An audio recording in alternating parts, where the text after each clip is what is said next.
নমস্কাৰ সকলোকে নবোদয় বাছনি পৰীক্ষা 2025 ক্লাছ 6ৰ বাবে এটা প্ৰশ্ন চোৱা এটা সমকোণী ত্ৰিভুজৰ উচ্চতা 5 সেন্টিমিটাৰ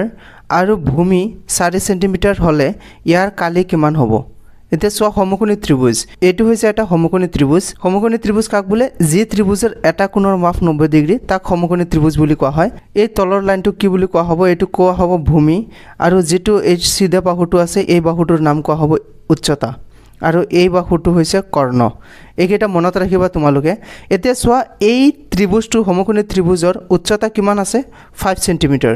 আৰু ভূমি কিমান আছে 4 সেন্টিমিটাৰ ইয়াৰ কি ওলাব লাগে কালি ওলাব লাগে এতিয়া সমকোণী ত্ৰিভুজৰ